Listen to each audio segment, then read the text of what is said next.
Hi, Twitter. Just so you know, I'm really frustrated at work. Cashed in, greatest friggin' moment. I go, it looks like I got 2 months to prove you wrong, boss. Almost from the beginning, it seems like you had your advocates, which will happen, and then you had some pullback, and a lot of times the criticism would seem to be he's too good. It's a weird thing where they hate my guts, but they don't want me to leave. Like, I was very lucky that they let me go.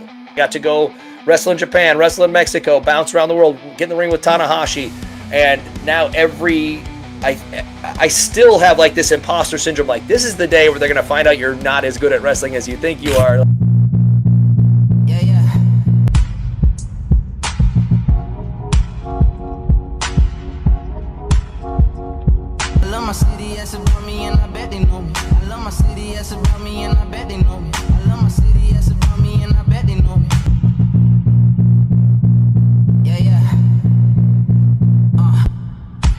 Hey, hi, hello, and welcome to Limpin' Ain't Easy, the only show of its kind where the superheroes of sports entertainment remove their masks, loosen their capes, and give you unprecedented access to their humanity through the telling of their own personal stories that are full of shortcomings, struggles, fumbles, failures, heartache, headache, and countless hills upon which they may have died 1,000 deaths, were it not for the fact that they are equipped with a ferocious focus, a dogged determination, and an uncanny, uncompromising, unrelenting resiliency for the success in the art and enterprise of professional wrestling. And as you listen to these superstars bare their soul, you may hear your own story echoed in their voices, and you may develop a deeper connection with these individuals and think to yourself, wow, they are human. They only play superhumans on television. And this may motivate you. Hell, it may even inspire you to face life's hard lessons head on, chin up, eyes open. At least that's the mission statement and my goal when I created this program. Who am I? Well, of course, your handicapped captivating host with the most hills that I have never died upon, because by the time I reached the top, the battle was already done and the war already won. My name is Timmy Baltimore. Hey, you want to hop on the short bus? Beep, beep. Of course you do. What you're going to want to do then is subscribe to this very channel, comment on our content, and follow this show across all social media platforms at the handle at Timmy Baltimore. Otherwise, if you don't, I will just introduce your girlfriend to our guest this week. He is the real life Mr. Steal Yo Girl. That's right. Our guest on this episode of Limpin' Ain't Easy is a goddamned thief. And when he's not busy stealing our girlfriends for sport, well, he's in the business of stealing the show. Which show? Well, any show smart enough to book him. Like this one. This Kent State All-American amateur wrestler had the university's career record at the time for most wins in a college career at 121 victories. He then went on to live his childhood dream when he was signed by World Wrestling Entertainment right out of college, and then went on to have what most of us would consider a typical run-of-the-mill boilerplate career in sports entertainment. Let's see. First, he was a caddy, then a male cheerleader, which tends to happen, I guess. And then he had one of the most bizarre and strangest gimmick names this side of Brutus Beefcake and Milano Collection AT. Even that couldn't stop him, because the show-off is that freaking good. I mean, for years, the fan base would beg, they would plead for him to be given the ball. And then when he wasn't, they would be just tremendously disappointed. And then they would rage out. But when it kept repeatedly happening that he kept getting passed by, eventually the fans had to go, maybe his harshest critics lie pretty high up on the food chain. Which, hey, those are the breaks sometimes in showbiz. Sometimes getting over on your own merit when you're not supposed to be the chosen one can be detrimental to your career. Fortunately, though, it wasn't detrimental to his bank account because he is wildly successful and filthy rich. Moreover, he's probably the most imitated and emulated in-ring performer by wrestling school students and hopefuls in the business today. In September of 2023, he was released from his WWE contract after 19 years of faithful and gainful employment. Now, guess what? He's finally free. And for the first time ever, wrestling's hottest free agent becomes wrestling's most wanted man. He is one of the finest in-ring performers and professional wrestlers of the modern era. He is a broadcaster and co-host of Busted Open Radio with Dave LaGreca on Sirius XM. He is a successful stand-up comic, and he tours with his brother Ryan on their touring show titled Hunkamania. It's a stage comedy show. You got to go check it out. He's also politically active and a political commentator. And he is a serial bachelor whose little black book reads kind of like the guest list to an all-female after party for the Academy Awards or the AVN Awards as well. Kayfabe, brother. Just kidding. Not really. My only claim to his fame is that I suggested he use the gimmick hometown, which he did end up doing. So all mail now addressed to Dolph Ziggler in Hollywood, Florida will be automatically forwarded to white hot #heel in his permanent residence of Cleveland, Ohio. Please join me in welcoming our guest. He is one of the damnedest to ever lay boots on the canvas, Nic Nemeth. Welcome everyone to Limpin' Ain't Easy. My name is Timmy Baltimore. Usually I like to fancy myself the most handsome person on my show, but I have been trumped by the man who will still, like a fine wine, steal the show, steal your girlfriend, but he's a great guy. He won't steal your wallet or anything like that. His name is Nic Nemeth. Nic, welcome to Limpin' Ain't Easy. Thank you so much for doing this. Thank you for having me. And the compliments to my plastic surgeon. I've had a lot of work. Yeah. He's been doing really well for you. So I met two boats. Two boats. Who needs two of them? Well, you fully funded it, and you've had a hell of a career to do so. I can see where the money's gone. And yes. I want to thank you also for agreeing to one of our lucky listeners. If they guess the right trivia question, gets to have a long weekend at your house. That's fantastic. That's great news to them and me. What a surprise. So anyway. What a gentleman. Thank you. One of you lucky, hopefully women, but maybe a neck beard, maybe crashing. Never know. I heard 40% of the audience is female, so either that's accurate or we're just really good liars. So can it be both? Yeah. Yeah, no, we're not. This whole industry is not a. We're not advanced stage con men or anything, are we? No. No. Not as good as the guys in the 60s and 80s, but yeah. No, God. Oh. Not even close. We don't even kick out at 3.1. None of that stuff. Let's bring it back. Let's bring back bitterness, and not just online, but like in the ring. Let's bring it all back. Let's say we're going to do one thing to a guy's face and then go out that curtain and do something completely different. And then, take it right to that line and then just be like, everything okay for you, brother? Good. Yeah. Yeah, brother. Everybody okay? Or my favorite one, I used to see this a lot. And it was early 2000s, is as long as you're coming back to the curtain first, whether it's a live event or TV, just make sure you start about 10 steps out of the curtain. Oh, these guys don't know how to work. I can't believe that he stepped on my foot, 2 left feet. If you mess something up, or if you're not over and nobody cares and you're just stiffing everybody and hitting them really hard on the back, make sure you complain about them on the way back. So everybody's like, oh no, everybody heard? Oh no. Yeah, it's like that kind of stuff. I love that. Listen, this is like, that is a trick of the trade that it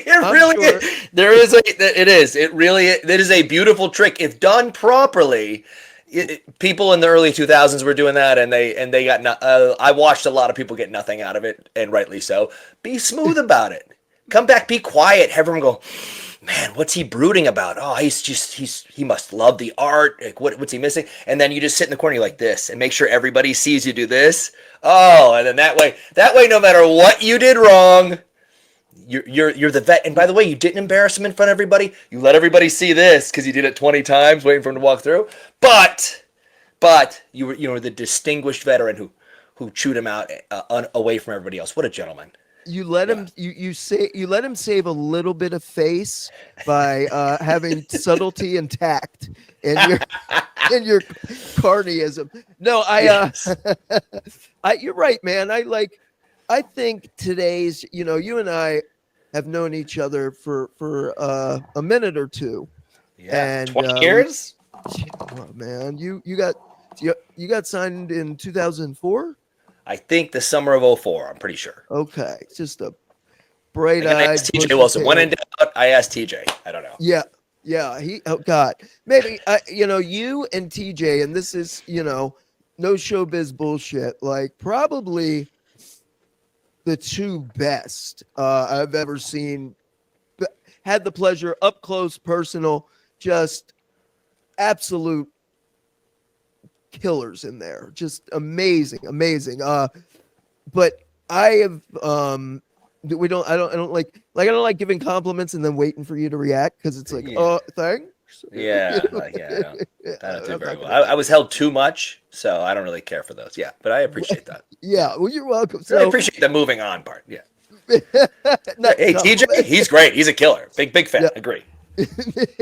I remember the first time I saw you. So I got to OVW in November of 2005. So you've been there about a year, and I saw you just at the end of the Heyman era in OVW, moving into the Al Snow, whatever the Al. It's like a 20-year thing going on there with him. Yeah, I was just gonna say, I'm pretty sure in the last 20 years since that start, there's been some upset. Like he's like the owner, the GM, the face of the company. A lot of different things. Right, the troubleshooter, yes. Whatever. Yeah. Baseball bats were involved. I remember that. So the first time I you hear I heard Kent State, so I always thought about For Dead in Ohio, the song and everything, sad, tragic, but that's just what came to mind for Kent State. But then I saw you the first time you stuck out in my head. It started the Spirit Squad deal, really trying to figure it out in developmental OVW, and you were wrapped in bandages like a mummy. Yes. You were taking stunners. Like I seemed to. And I looked at this guy and I go, what he reminds me of is, you ever see like a 2-year-old or 3-year-old whom shouldn't be able to swim, but like you put them in the pool and it's just like, oh my God, are they a fucking fish? Like, how does this kid know how? Like, that's what it looked like. It reminded me like, oh my God, this guy there's something really there. Sheesh. Did that early part. But I also know that through the developmental stages, holy crap, what a stop, start, ebb, flow. I mean, can you talk about the fear and the good and the bad and the ugly of first going on as a caddy for Chavo, and then all of a sudden you're a male cheerleader? Yes. Several things. One, I had a Kent State shirt on at the gym, and I almost wore it, but it had too many sweat droplets on. But so I switched into my Rap is Crap World Tour last second. So that was some foreshadowing that you had there. We could have had a nice little, but I still got the St. Ed's High School hat on. No big deal. So yes. A lot of people don't know, because a lot of people give me a pass for not doing the independents, because people say I was picking it up fast, but at first I wasn't. And a lot of people don't know this, but I was pulled aside 5 or 6 months in and was told that you're not going to believe this, that I'm not selling anything. It's like a prank, but yeah. So, and I'll show you motherfuckers, for the next 20 years. But there was I could only do, like, I wasn't a legacy, and I didn't come from independent wrestling, and there was no training for me. I just watched it as a fan from 5 years old on.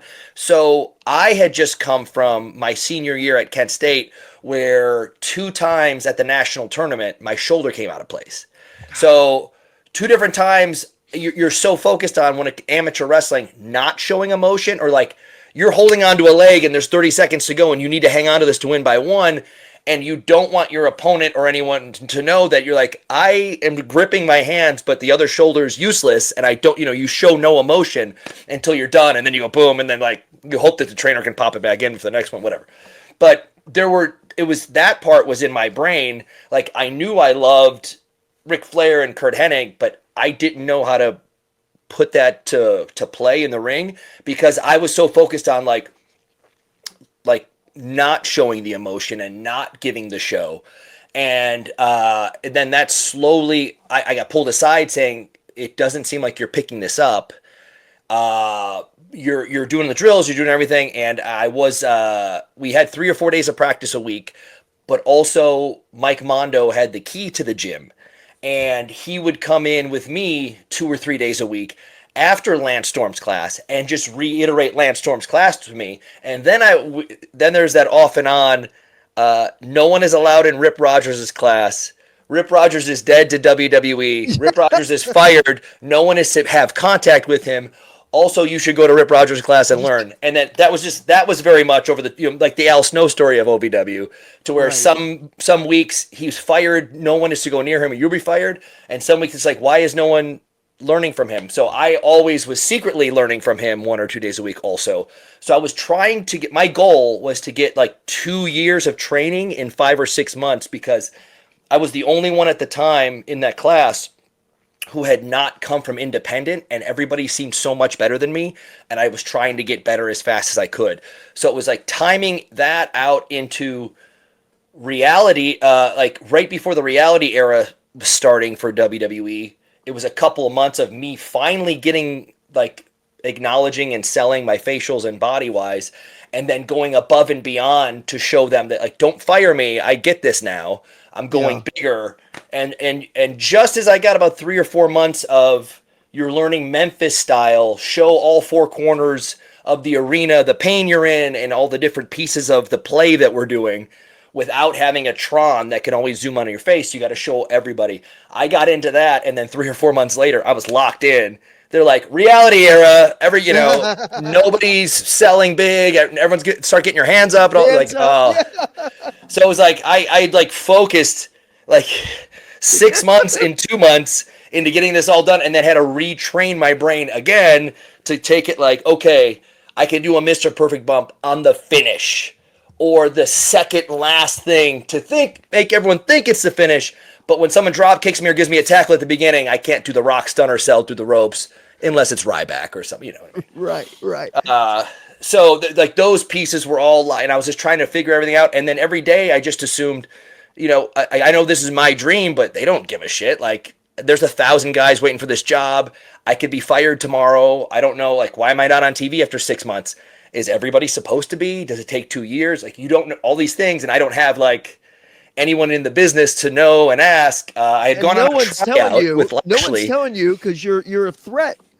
Sure, yeah. And 6 months before that, before I started there, I had a tryout with Bobby Lashley, and they hired him and didn't hire me. Obviously, if you look at the two of us, I know who I pick. And I was like, I saw him the first day, and I was like, fuck, I'd pick you too. I go, this is my dream, but I'd pick you. So, so I got hired eventually, and then I had stayed in contact with Bobby, and he goes, "Hey, listen, just so you know, there's a couple people got skipped over for jobs here who have been working here for a couple years with Cornette on his TV show, and they're kind of pissed that you got hired. So people are coming for you when you get here." I'm like, "Oh, great." I have no friends, no legacy. I didn't work independence, and when I get here, someone's gonna try and break my leg at practice. I go, "Great." It ended up not being that bad because I think it shouldn't have been that bad, but because a little thing that got me off the hook with a lot of people who thought I was just some guy whose agent had told him to try out for WWE in between movies or something. I saw Nova there, and he was a player coach at the time. But he was like lined up for a drill, and I was like, "Oh, holy shit, Nova from ECW." And that took 50% of the bite away from everybody who hated me. He goes, "Oh, you know what ECW is?" Wow. And you know Nova, who's not he's not the main guy at ECW right now. So like they found out that I was a fan. I hate that that's what stopped me from getting my leg broken or whatever, but or whatever else. Right. But it helped because they're like, "Oh, you're a fan? Do you ever watch this?" I'm like, "Yeah, since I was 5 years old. Like this is my," and they're like, "Oh, okay. Like, well, didn't you amateur wrestle? And didn't everybody hate that?" I go, "Yeah, most of the people called it phony bullshit, but they were behind me when I was, trying to do it. And the whole goal of going to all the way through college was to break the record at Kent State. So when Vince McMahon Googled my name, the first thing it would say, all-time winningest wrestler at Kent State. So even if he's only 5'11" and 190 pounds, but he can possibly tap some people out or go. Like, that was my shot. So that's all that worked out, I think. Yeah, it definitely came together, and the thing, one of the many things I admired about you was your ability you just didn't sell for the craziness publicly, like the mind F, and boy, man, I saw a lot of it with you. I heard a lot of it with management, and you were just the Fonz, man, cool as a cucumber. Behind closed doors, I don't know, but I know OVW, before the circus packed up the tent poles and left town in February 2008 to go to Tampa for FCW, you immediately raised your hand, did you not? I was weather? The weather was great, but I think at the time I was driving from my parents' house back and forth. It's almost exactly a 5-hour drive to Louisville from Cleveland. And I would come down. I think I would do TV and then whatever live events there were that weekend, and then go back like Monday, Tuesday, or Sunday, Monday, Tuesday, whatever, at my parents' house. And while I was like trying to figure it out, I was sitting at home, but I didn't want to ever be sitting at home. But he's like, we don't need you here. But also, like, I want to do everything I can to keep my job. And once it was found out it was going to Florida, I even said, I go, "Hey guys," I went to the office. I go, "Can I go be a part of this thing? Like, this is my dream job, and I'm sitting at home, and I don't want it to end this way." And they're like, "Yeah, go ahead, whatever. We don't care." And it ended up being like, man, Kern and Dr. Tom, which couldn't have been the cooler dudes ever to learn from, and inside and outside of the stuff. But yeah. That was I go, "Hey man, I'm happy to go do anything." And then friggin' Dusty, I got friggin' Dusty down there. So it's Dusty, Kern, and Dr. Tom, and eventually 10,000 other people. But it was so cool to have guys that I looked up to, and then like if they said something positive about you, you're like, "Dusty just said that was a good promo." Like, are you kidding me? Like, Dusty Rhodes, like, this is real. So and a quick Dusty thing, like we worked when I was really, really bad on TV I was in the Spirit Squad and still really bad at my job, but learning and could listen. But we worked like a 7-minute match on Raw, and he was already being really too kind to me a lot of times, talking to the office or anybody who came down. It's like, "There ain't nobody better, baby!" And it was the greatest. And I heard him saying this, and I go, "I can't believe this is real." But we worked a 7-minute match. I was really bad. He was great. And he always had it. It was a couple years went by. He was like, "That number, we had the highest number on Raw, baby." And like, so it became like less that I'm good at learning, more like we outdrew the champ that night or something. And by we, Dusty outdrew the champ, and I was also there. Like, so we always had that. So it was an extra nice thing to see him because he was so happy that we had done well, I felt like and maybe you feel this way as well, but that move was so smart. It kind of, it just from the outside looking in, I got picked up to be Dusty's assistant in April 2008. So when I got down to Tampa, keep in mind, like from Louisville, where you had the Spirit Squad, and then they did the infamous "ship them back to Louisville." That made everybody look great. And but you hung on, and you tried. You were trying different things. You were going for it, and then you made the and like I was like, I'm not sure what's going on down there. I get down there. Holy shit, man! The natural Nic Nemeth is the guy. He was, you were the guy. You were the hair was bleach blonde and long. Like, I'm going, he's putting it all together right now, man. Did you feel that change happening in real time? And what were the hurdles into becoming Dolph Ziggler? So I was going above and beyond, and that was a big time where this crosses over a little bit OVW and here, though. A lot of people were, Randy was like the youngest world champ, 24 years old, short black hair, black trunks, no expression on his face, like a statue. And I think everybody wanted to do that. So I went above and beyond to go like pink latex vest, blonde pigtails. And when someone throws me over the top, I'm like, "Wah!" Like, and then we get back to it. I could choke somebody out or something, like, and like backing it up. But I did get a little comfortable. Like I felt comfortable for the first time. Like every 2 years, I'll look back at my work, including right now, and be like, "Oh, I got it figured out. I'm pretty damn good." And I'll look back 2 years ago, and I'll be like, "Oh God, that's horrific. Oh, I can't believe I was in this spot when I should." Like, so every 2 year or two, I look back, and you're like embarrassed at your work because you want it to be the best ever. But like, I finally felt comfortable enough to where, like, if something was going wrong, I could take over in the ring. I didn't need somebody older who had been around longer to be like, "Hey, listen to me. We'll figure this out." Like, "Oh, Randy's shoulder just came out. Okay, Randy, you want me to slowly pull you over and we'll just put a hold on?" Or you go, no, I can still hit my finish. Okay, buddy, no problem. Like that kind of stuff, to where that it's like not just felt good, it started to like excite me because the regular part was getting not boring, but it was easy. And it's like, oh, we got 8 minutes, just went to 3.5. Oh, no problem. You do this, I'll be here. Duck this and hit the thing. Okay, great. That kind of stuff. So and then that is where Dusty gave me an opportunity to do some talking and some wrestling, and told the office to give me a shot. And I think what really helped was Cena coming to one of the bar shows that we did, which was Bourbon Street. I was gonna say the thing in New Orleans, yeah. A bar in Florida, Dollar Drafts, which me and Brad Attitude would be right after our match, we'd finish the rest of the night out there, us and Lucia, having a great time.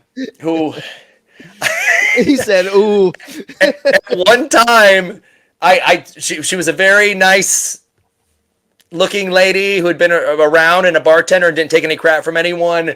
And one time I had enough Dollar Drafts to ask for the digits, and I got the number, and I texted it with a couple friends. I was like, "I'm texting her this," and it goes, "This is a landline." And I went, "Man, she really is a lady who's been around for a while." And it was like, this is truly the different generations. And I go, and it's a great story to this day. Like, "You have just texted a landline." I went, "Yeah, man. I thought I was old for developmental, but she's got us all beat." Yeah. Jesus. Because if I was like 26 or 7, she was, 45, something like that. Yeah. And like hard nosed, like, yeah. So I love that it was a landline. That made my day. But we'd have those Dollar Drafts, and some people were still afraid to be vulnerable. Everybody had to be tough and look cool. And Brad and I would come out, and I would sing the lyrics to JC Chazé, "All Day Long I Dream About Sex" as my promo.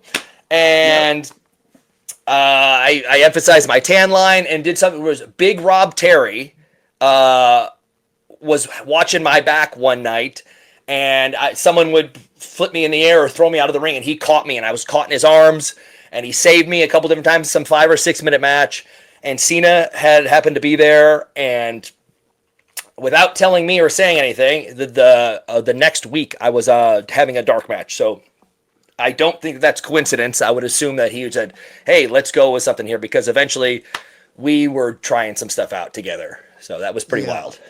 I can't tell you how, well, I can tell you now, but I couldn't back then, how many reports like I'd write for Dusty to send up to the office on the guys.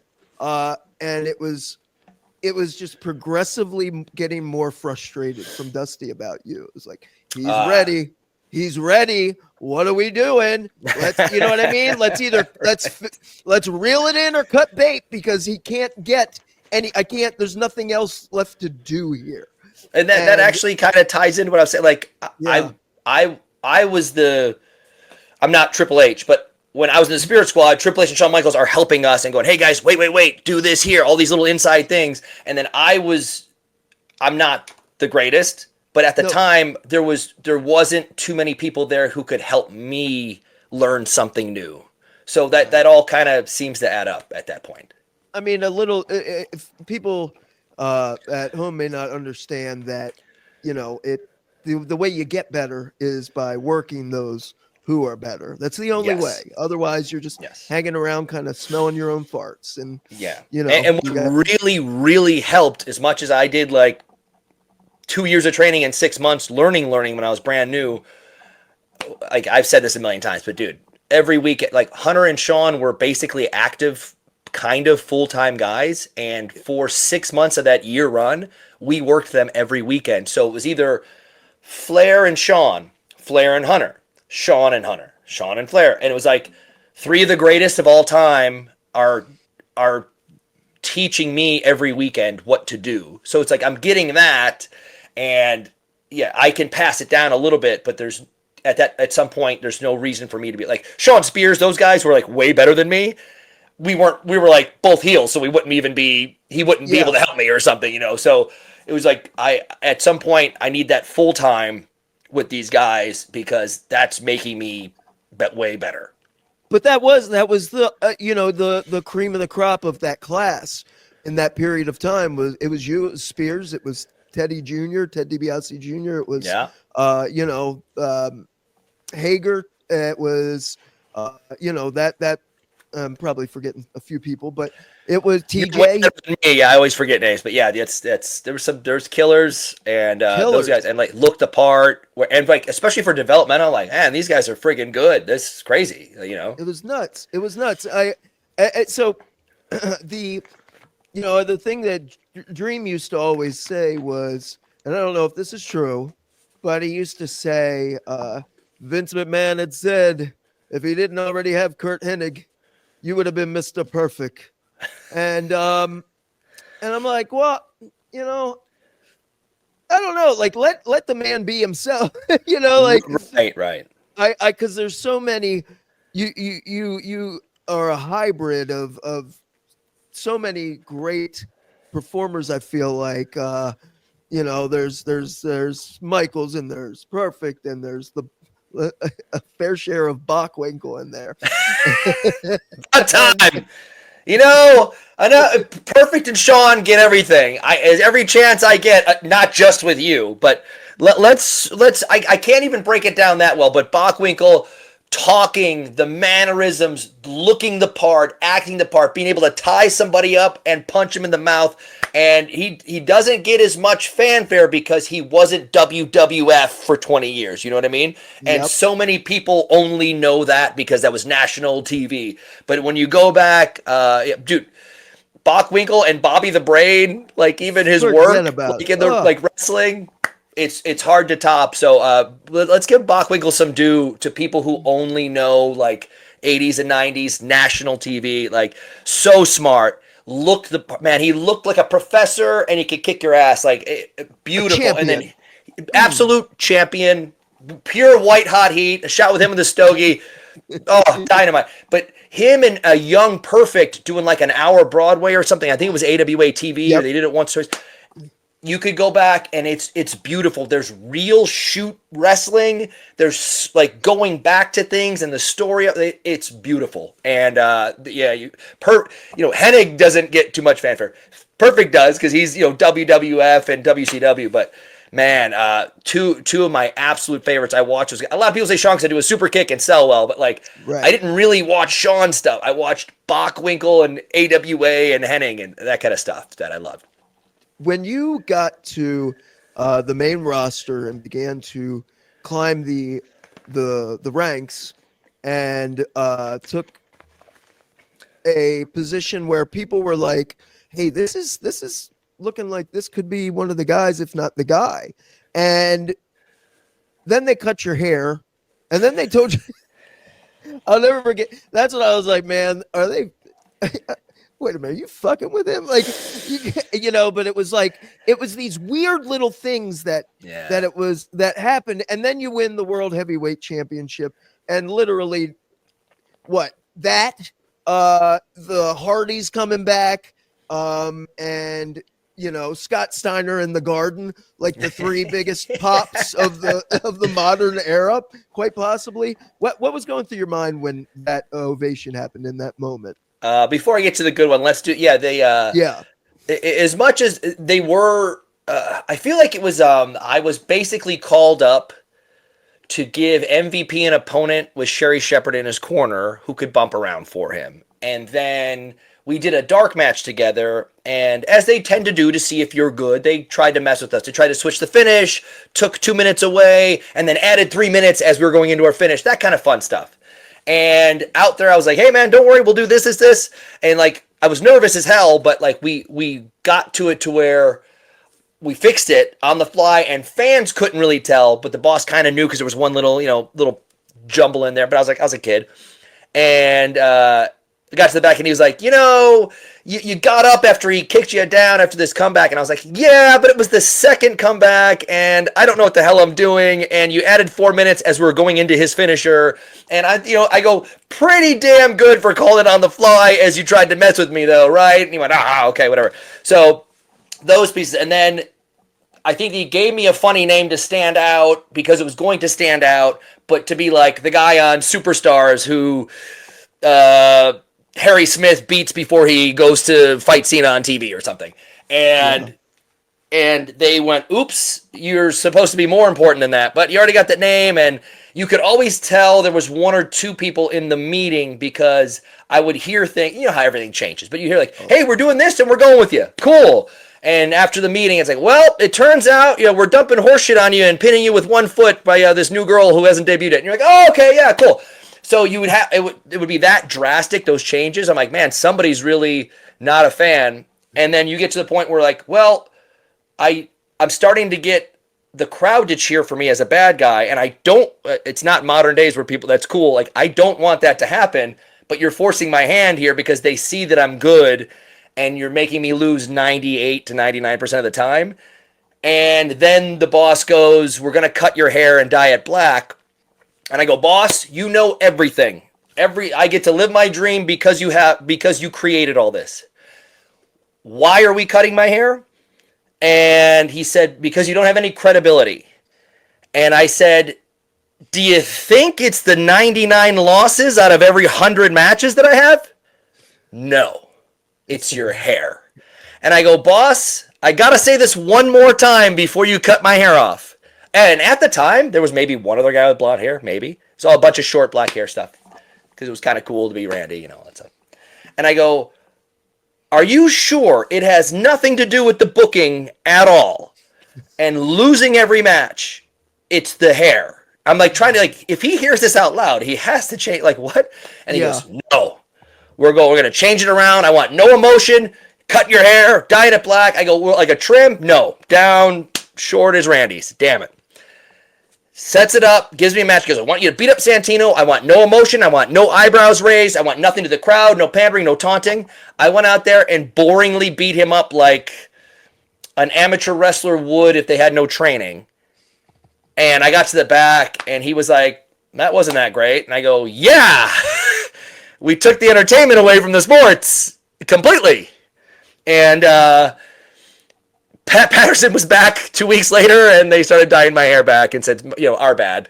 So, so there was that. But let's cut to, getting to have that moment of, I was told I'd never be world champion to my face by every boss that there is, and then became world champion. I was told that I wouldn't win Money in the Bank, and even when we're down to it, they said it'll be you or Cody, and that was the night before. And then the day of, Jamie Noble's helping us out. He's like, they might switch it while you're out there. I don't know. I go fucking head. I'm climbing that ladder. You know what I mean? So, so we got to have that. And then even then, once I got the briefcase, the boss goes, you're going to lose even more now, but it's going to mean so much more when you cash in, all this bullshit ends, and you become our guy. I was like, whoa, okay. Cashed in, greatest friggin' moment, came to the back. I thanked everybody and Vince, and then Michael Hayes goes, hey, go tell him thank you. I'm like, I did. He goes, do it again. Sir, thank you for this opportunity. I hope you heard that crowd. I'm here to do whatever the hell you want. I'm going to be your guy one way or another. And it's something along the lines of, you're just holding it for another month or two till we get Del Rio some sympathy. And then he's going to take it back. And I went, well, it looks like I got 2 months to prove you wrong, boss. And he went, okay. And then put his headset back on. So a lot of people let me know that, like, oh, if you didn't get a concussion from Swagger, like, bro, Stop. A month later, Del Rio was winning it back and probably clean and like beating my ass. You know what I mean? So whatever. Also, Del Rio and I worked fantastic together. That was like we had some weird chemistry. We weren't tight or close or buddies, not enemies or anything. We just didn't really hang out. But like, man, what a insane chemistry. And having that moment and getting to work that thing with him and him letting me go. I go, hey man, this crowd knows me getting screwed over a lot. Let's take him on a little ride in 2.5 minutes. And he was like, you want a big false finish? I'm like, brother, I want 3 of them. And then I want you to almost tap me out and I'll go back to your hurt ankle. I'm like, it's all going to make sense. They're going to lose their shit. And I am so proud of that piece of work because in 3 minutes and 40 seconds or something, you go up and down 3 different times and it pays off and it all makes sense. Every friggin' piece of it makes sense. And that's what I love. And Del Rio did his part beautifully. Like, it was awesome. Yeah, they needed to replace the roof at whatever arena that was. I mean, that was a beautiful, Shakespeare, as we would say. Yes, sir. And kudos to you, because they can never take that moment. But I know almost from the beginning, it seems like you had your advocates, which will happen, and then you had some sort of weird pullback, and a lot of times the criticism would seem to be he's too good, or oh man, he takes a choke slam the same way from Kane as he would so and so, and I'm going, that doesn't make any sense to me. What, Nick, today, here and now, with the retrospect that you have, what the hell do you think it was I think it was 1 or 2 voices. So it's first and foremost, like Zack Ryder got the whole world behind him when his YouTube show went above and beyond when that was not a thing that all of us wrestlers do every single day.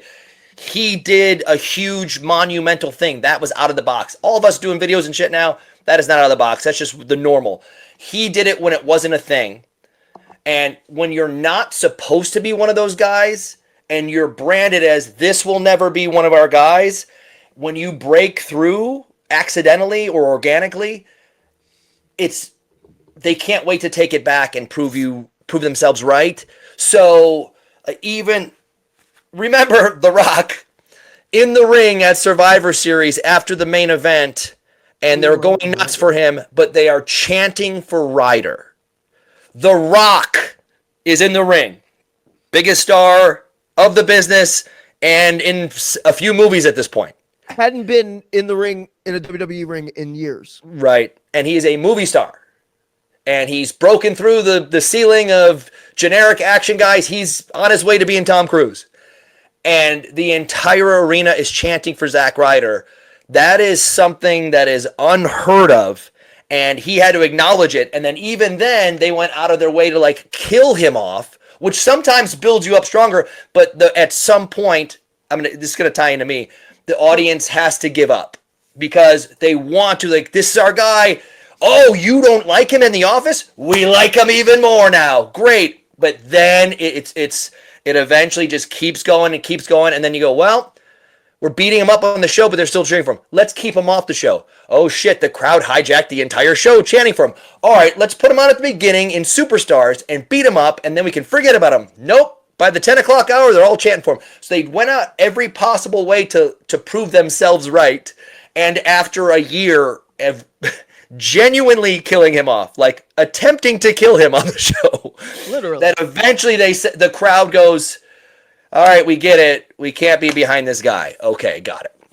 And it gets to that point to where people were behind me and they're like, clearly this isn't a chosen guy, but the work is there. We love it. He's an inch away every time. And even when he's supposed to get smoked, there's always one moment where we forget that he loses every time and we jump out of our seats, which is a testament to the fans, but a little bit to me because like that's my thing. And there were so many times I'd come to the back and the boss would be like, "Oh my God, are you okay?" And I go, "Acting," you know what I mean? Like it's like I got to be John Lovitz, but I go every day I'm getting the boss of the creator of the business to go, "Oh my God, how did that happen?" And you're like, acting, you know? It's like.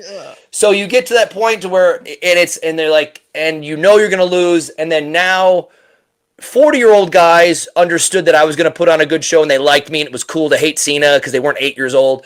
But then you get to a point to where the 8-year-old kids are now going, on your entrance, we know you're losing.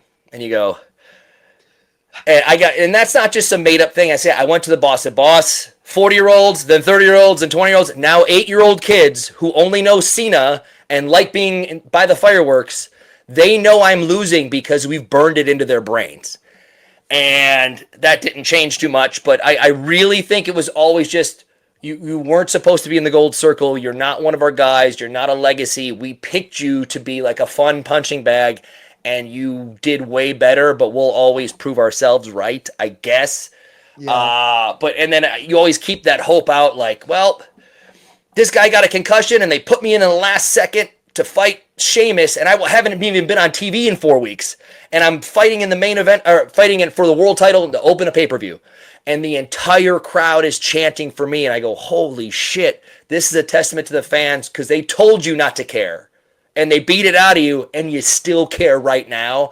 And that slowly got to a point, and I go, now I'm just break in case of an emergency for a main event glass, otherwise sitting on the bench. And then I got to a point where I go, listen, guys, at some point I'll be 50 years old sitting on your bench and working once in a while. Let me go early 40s, could play 39. Let me go travel the world and fight and all these people that I never thought I would get a chance to, because at some point I am going to be hurt. I am going to be banged up and go, nah, this isn't real. Like 48 years old, he can't be world champ. And you're like, well, actually I can, because I have a freaking Cal Ripken-esque run of 21 years to where I missed like 3 weeks of work, and 2 of those I could have made. You're a crazy athlete. You take, and the conditioning you do, you're like Gumby or something, man, and knock on wood, but like, it's amazing. Was there a time when you kind of had to settle in and accept, like, okay, they're not going to do it, so yeah, I'm gonna just do what I do? And was there peace in that, or was there frustration? Never peace. And I could talk myself into it and go, well, the boss said he wants me here for the next 20 years, and then I'll be a player coach, and then I'll be in the meetings and managing and producing, and then being. I go, you know, this is. I feel like I've earned that here. I've earned the respect. I'm the one who, in the group of us, when we're in the main event 6-man tag, I'm the one who has to go ask the boss, like, hey, can we switch it to this thing that makes more sense? Or like, I have the relationship, and I go, okay, you know, I'll work here for the next 20 years. I hate being in a suit, and I hate not wrestling, but one day that'll happen. And then it got to a point where I go, yeah, it's like a big piece of it was an 8-year-old kid going, "You're not winning," and Wow. if you can't fool them, I can't even get that one where they go, "Oh!" Like on a kid who doesn't know the inside, they don't know that I lose all the time. But they just had it so burned in that it's like I remember an 8-year-old kid on halfway down the entrance ramp goes, "I know you're losing," and like it wasn't a dig. He was just like, "I know you're losing." Like it was just like a fact, and I go, "Fudge." I go, "There's no coming up from this," and I go, "Okay, I'm out of here after this one, and I'm gonna go travel the world. I'm gonna do Japan, see what else is out there." And one of the times, Vince was like, "Can you help create this next generation of everybody? I can only," and it's nice pep talk. And I went, "All right, this is the last one, and then I'm out of here." And then that goes down, and then Vince is gone. And then I go, "Well, you're gonna have to pay me a bunch of money to sit the bench because I'm ready to go fly all over the world." And they backed up the Brinks truck, and I went, "All right, but I'm not staying here for this whole thing. But thank you for I cannot believe you're giving me this, but I'll do half of it." And halfway through, I wrote a long email to Vince, Hunter, Bruce, Ed, a couple guys, and said it was a compliment sandwich for 3.5 pages. And there was a couple things of like, "This is absolutely absurd and this makes no sense. Pay a local instead of me millions of dollars to be in this spot. Please, thank you for everything. Let me get out of this deal halfway through and let me go prove that I'm a world champion, whether that pisses you off or not." Wow. Yeah. And So the Vince was the only one who wrote me back, and he said, "Oh my God, I can't believe all this." He goes, "We got to discuss this." I go, "Vince, I will fly to Stanford tomorrow morning." And he goes, No, give me a week to think it over, and we'll figure something out." I said, "Okay, no problem." And a week went by, and then I got a text that said, "Call TR. You're released today." And Yeah. I said, "Okay, thanks." Well, I think that man, like the what a weird position, like a unique position to be in, because on one hand, you're being their actions and the booking is they're telling you you're not our guy, and we don't value you as much as the business does and the fans do. But the money and them saying, "Well, we want you to help grow the company," says a totally different message. Yeah. And man, if that isn't the ultimate mind F, you know what I'm saying? Yeah. And it's like, and so many people are like, yeah, like, "Oh, I can't, why, you hate this place, why would you resign?" I'm like, no, I love it. It's just some days, you're always told that, but some days you get pulled into a meeting from the boss, and for 20 minutes tells you you're our next Shawn Michaels, and we need you here, and you're the greatest thing that can happen. And then like, well, then why am I losing on superstars? You're like, "Don't worry about that." Like, okay, no problem. But you get to a point to where you just want to be the best. You're like, "Hey, listen, I know what you think of me, not on the show, but behind the scenes. So you're going to have to pay me like I'm number one on the show if you want to keep me this last time." And they did, because I think they just didn't want me to be world champion somewhere else, which is fine. They have to prove themselves right. But then I go, "Hey, listen, halfway through, they didn't have to let me out of the deal. But luckily the timing was right, where it was like going over to TKO and Vince was on his way out or out already. And it all worked out to where like, okay, this will also save a bunch of money on our budget. Okay, the timing for this worked out great. Had they not been being sold, I might just be sitting the bench." Amazing. Well, you get let out of your contract. What would you, and what happened when you got released? I mean, the wrestling world and myself included, I go, here we go. Like this is a whole new chapter. This is like finally the handcuffs are off. This guy's dance card is going to be punched every waking moment almost. Because everybody, they've been salivating to get a hold of you, Nick. Like all those matches that you hadn't been able to have. Yeah. Now we're possibilities. All possible. When you look back on your WWE career, when you look back on that portion of your career, almost 20 years, for Christ's sake. what was the overwhelming obstacle or reoccurring piece of adversity you found yourself facing and having to overcome?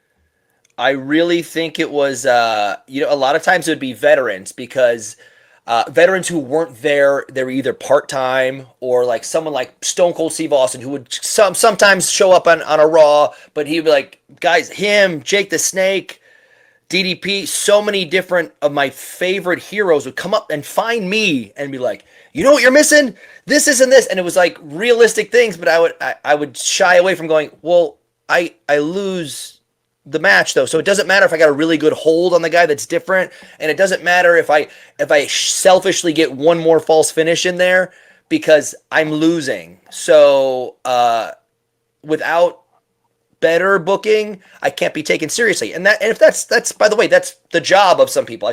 Don't pretend like, why am I not winning every match? But it really is a huge part of it to where so many people, JR, Austin, Jake the Snake, DDP, everybody would come and have something for me. But I go, yeah, a really good armbar would be great, but I'm still getting pinned for the 5th bro kick in a row. Like there's no, that doesn't change anything. And then my biggest advocate was Pat Patterson, and they got to a point where he helped me so much, especially with old school mentality of psychology 101, unbeatable brain. But they got to a point where I was getting pulled aside by as top as you can go, going, just to have fun and mess with Pat, we have you lose even more now. And I go, oh, my career. Okay, that's funny. But it's like, okay, I guess that's part of it. And it's like, hey, do you want to leave or do you want to stay? And I go, well, I would like to work here for the next 50 years, helping everybody out one way or another. And then I go, you know what? Regime change. Maybe it's time for me to get a clean break. Again, that timing worked out. They probably would have just had me sit the bench for another year and a half. So yeah. I was very lucky that they let me go. When asked for, because I didn't publicly do it. I privately did it, and I didn't go, hi Twitter, just so you know, I'm really frustrated at work. It's like, no. I have this dream job, but it's a weird thing where they hate my guts, but they don't want me to leave. So they love me and they hate me, and it's like this weird, okay, I get it. So, but they were very lucky. They let me go, and then friggin' Rock and Cena said like awesome things about me, and then I got to go wrestle in Japan, wrestle in Mexico, bounce around the world, get in the ring with Tanahashi, and now I still have like this imposter syndrome. Like this is the day where they're gonna find out you're not as good at wrestling as you think you are. Like it's all a hoax, and then I go, this will be the year when nobody wants to fill up my dates, and I have to turn people away still, and it's like okay.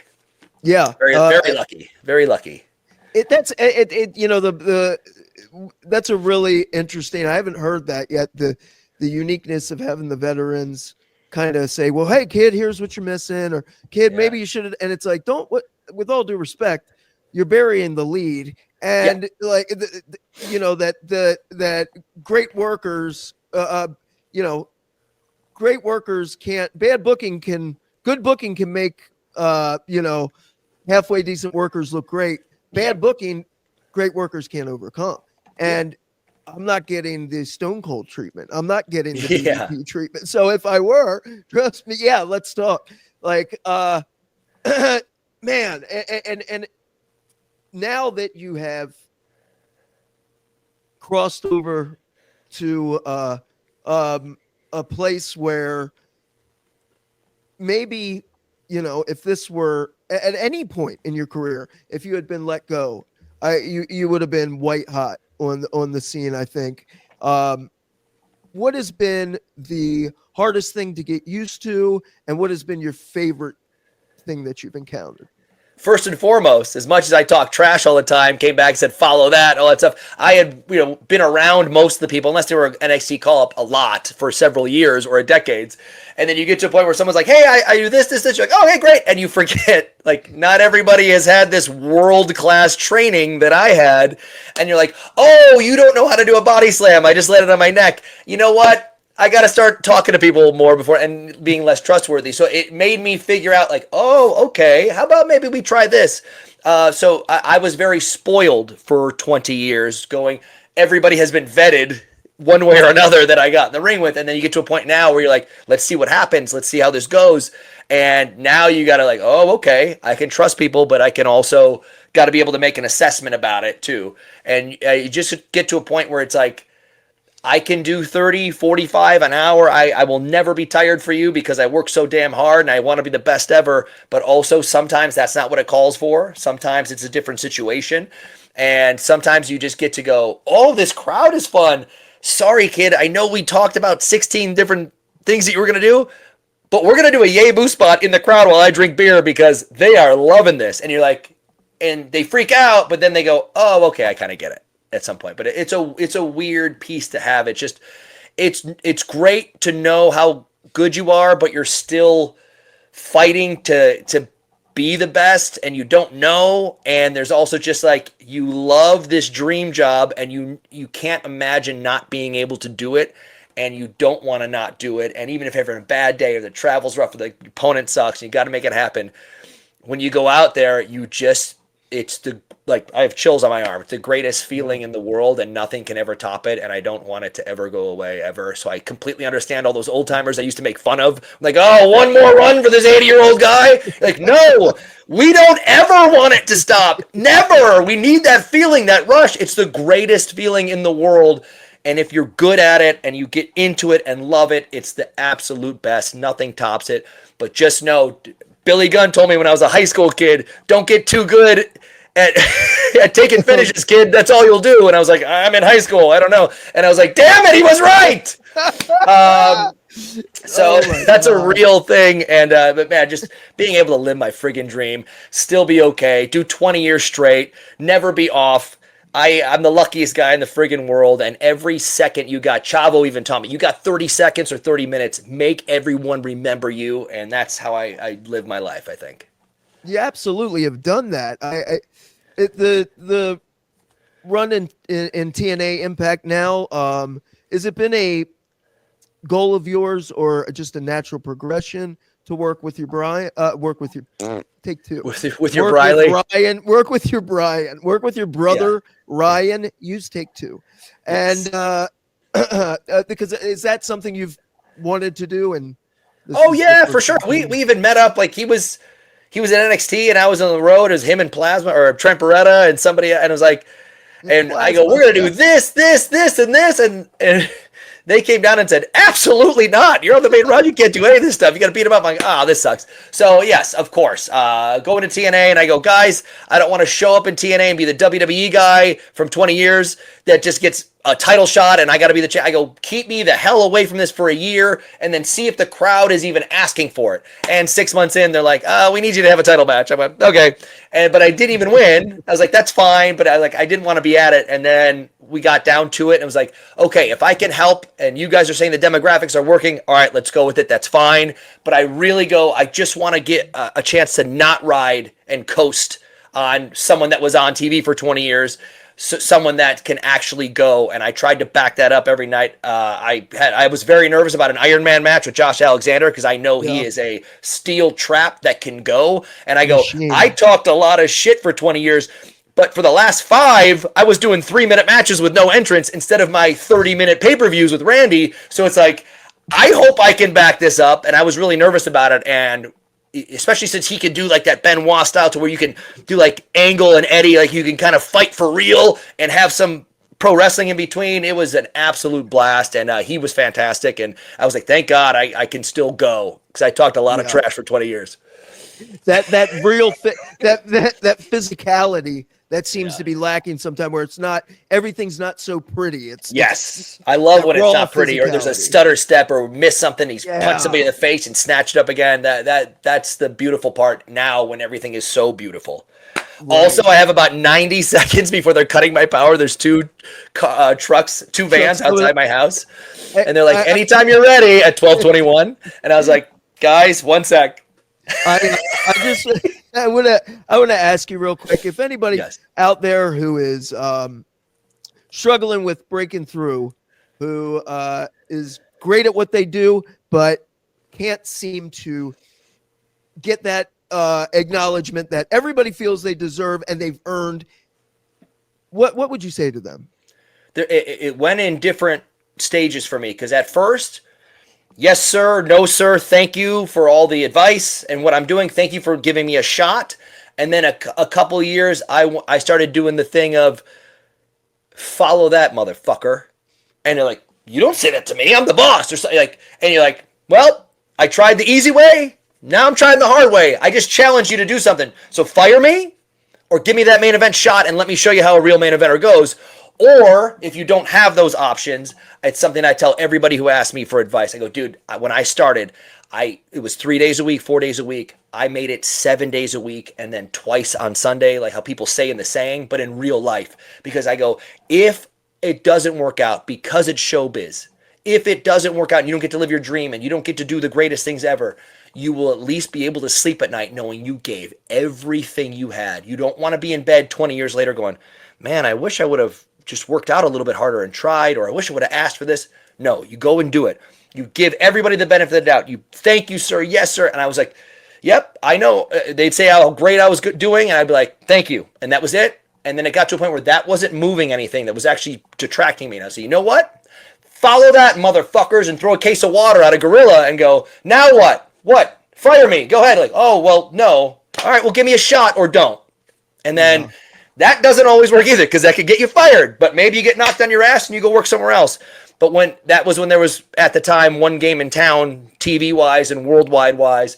But no matter what, you give them the best. You say thank you and stay humble as long as you can. Or you tell them to go F themselves. Try me. Challenge me right now. I dare you. And then you still got to find a way to be humble on the outside to the public, because that is private stuff at work. And unless you're working a storyline or trying to work everybody, sure. When in doubt, keep it private until it can't be. What a true professional and one of the nicest guys out there. Don't let I won't that get tell out. anyone. Yeah. Nickname heel, because you are privately a heel, but one of the you're as good of a performer and professional as I've encountered in 25 years of playing Cowboys and Indians. So, well, that means a lot, because you've seen it all. And when people say that, people are like, I know you heard this 1,000 times. Like, brother, for every 10,000 good ones, there's a couple negative ones. And anytime you say something that you believe, when I see an actor or somebody that I like, or someone who does something great in wrestling, I go out of my way to let them know, because there's a lot of downs and it's nice to have an up every once in a while. So anytime someone says that, especially like you, someone who's known me for 20 years, that means a lot. And thank you. And I will continue to try and be better every damn day that I can. White hot. Yeah, real quick, one of my favorite things you ever said to me was, after I gave my notice to WWE, I came in the last day, and you come up next to me in FCW and you look at me and go, Timmy, what the hell are you doing here? And I go, what's my last day? You go, it's your last day. Go tell Skinner to shove his clown makeup up his ass. I'll never forget it, man. Stuff like that. In the old days, it's like Bobby Brain Heenan got fired. He went and took his shit in Vince's office and threw his shit all over the place. And he's like back hired on TV for 10 more years. And you're like, you never know. Like, yeah, if it's my last night, I don't come in and shake hands. I just hold up a middle finger the whole time. Like, yeah, get out of here. You weren't wrong, man. Do you have anything real quick to plug? The socials and your comedy tour and everything? Big TNA show coming up in SoCal a week and a half after WrestleMania, and the night before we got a big show at the Kookaburra Room and in LA, and we're gonna have a fun night for everybody. So the 26th and 27th we do the big TNA pay-per-view and make it count. Okay, and your social is so they can keep up with you. At Nic Nemeth and at Nic T. Nemeth. And we'll Nic post Nemeth. about all our stuff there coming up for sure. Okay, and we'll throw those up on the whatever this thing is called. Screen, yeah. Screen. Nick, you're a good friend, even I don't use the F word, but I appreciate it, yeah. Yeah. So I appreciate you. Thank you so much for being on Limpin' Ain't Easy, and keep super kicking the shit out of these marks, okay? Yeah, straight. Stay Appreciate it. hot. I still got the stamina from St. Ed's wrestling practice, so it'll be forever. Excellent, brother. I appreciate you. The power's going off, so yes. We'll talk to you later.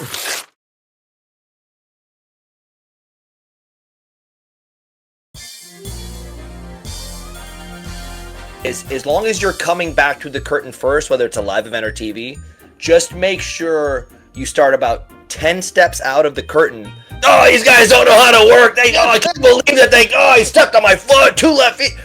If you mess something up, or if you're not over and nobody cares and you're just stiffing everybody and hitting them really hard on the back, make sure you complain about them on the way back. So everybody's like, oh no, everybody heard? Oh no. Yeah, it's like that kind of stuff. I love that.